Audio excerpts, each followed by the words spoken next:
ડભોઈ ખેતીવાડી બજાર સમિતિમાં એક મોટો રાજકીય ઉલટફેર જોવા મળ્યો છે। છેલ્લા 35 વર્ષથી આ સમિતિ પર કોંગ્રેસનું શાસન હતું, જેનો અંત લાવીને હવે ભાજપે સત્તા કબજે કરી લીધી છે।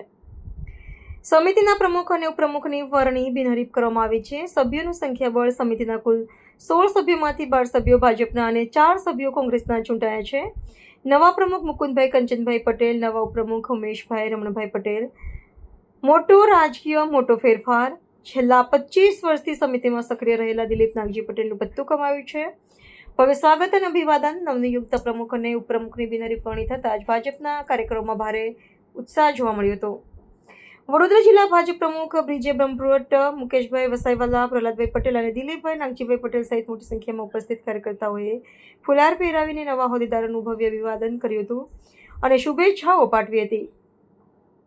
નવા પ્રમુખ મુકુંદભાઈ પટેલનો ખેડૂતોએ જણાવ્યું હતું કે આવનારા સમયમાં ખેડૂતોના જે પણ પ્રશ્નો અને મુશ્કેલીઓ છે તેનું વહેલી તકે નિરાકરણ લાવવામાં આવશે। આ ઉપરાંત ખેતીવાડી બજાર સમિતિમાં જે નવા ગોડાઉન બનાવવાનું કામ બાકી રહી ગયું છે તે પણ અમે પ્રાથમિકતાના ધોરણે ખૂબ જ ઝડપથી પૂરું કરીશું તેવી અમે ખાતરી આપીએ છીએ।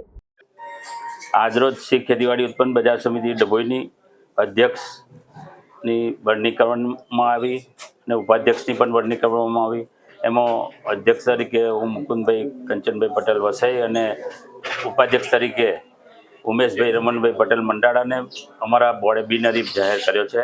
એ બદલ હું ધારાસભ્ય શ્રી ડભોઈ શૈલેષભાઈ મહેતા સોટા સાહેબ તથા દિલીપભાઈ પટેલ અને બ્રહ્મભટ્ટ સાહેબ વગેરેનો ખૂબ ખૂબ આભાર માનું છું।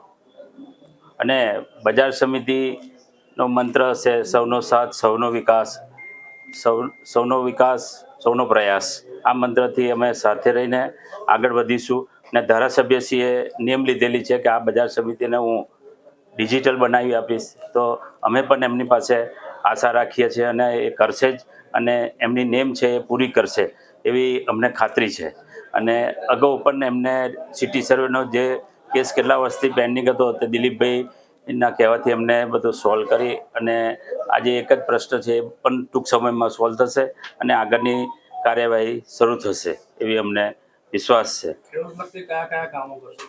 ખેડૂતલક્ષી તો ગોડાઉનો બનાવવાના છે। ખરીદી માટે ગોડાઉનનું મુખ્ય વસ્તુ છે કે ખરીદી થાય અને ગોડાઉનનો પ્રોબ્લેમ ના રહે, એટલે અમારો પ્રાયોરિટી છે કે પહેલાં ગોડાઉનો બનાવીએ।